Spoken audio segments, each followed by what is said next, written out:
what would you say, out of all of the things that you surveyed in the book, what would you say is the most concerning aspect to Dan Andrews' leadership? Well, there's different styles of leadership, isn't there? There's servanthood leadership, and there's no leadership. There's just the position name, and there's dictatorial. He's certainly on the dictatorial side, where he belittles his people. In those 200 plus daily sermons of doom, I called them in the book, where he gave no hope to people, he belittled them regularly. I won't, in the book, has got some comments that he made with regards to people's decisions. I'll let people read that in the book, what he actually said, but he belittled people all the time. So his attitude of talking down to the peasants, that's what I call it in the book, talking down to the peasants, which he considers us to be the way he was talking to us in his announcements. He would scold us.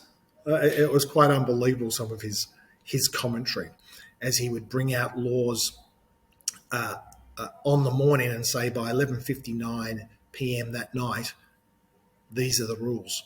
And that would mean businesses would have to close, restaurants that had bought food would have food wasted because they'd already bought it for the weekend or for the next few days. But I don't think that's the worst. That's bad enough. But I think the worst, in chapter 5, I've got a chapter there, I've called it Death. And you know, Cody, in all the wars Australia have fought in, there's been about 103,000 Australian casualties. Over 120 years, 103,000.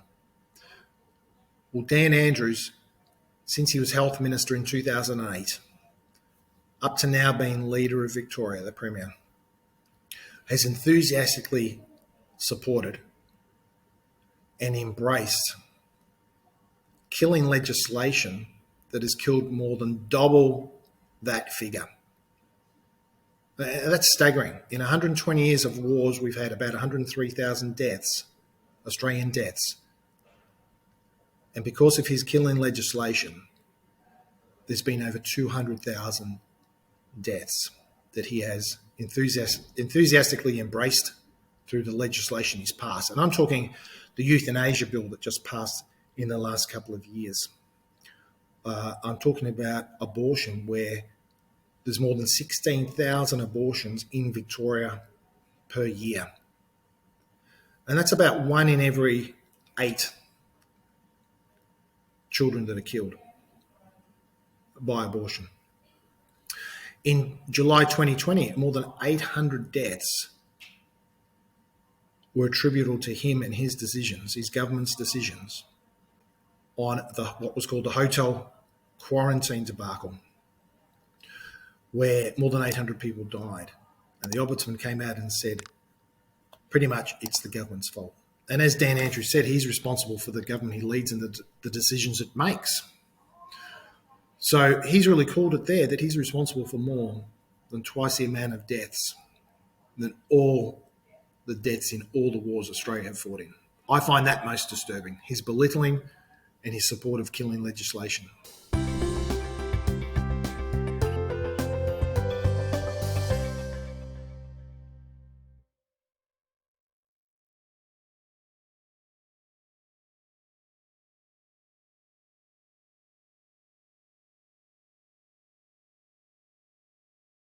Authorised by Warwick Marsh, 1A227 Cordo Road, Mount Kembla, New South Wales 2526.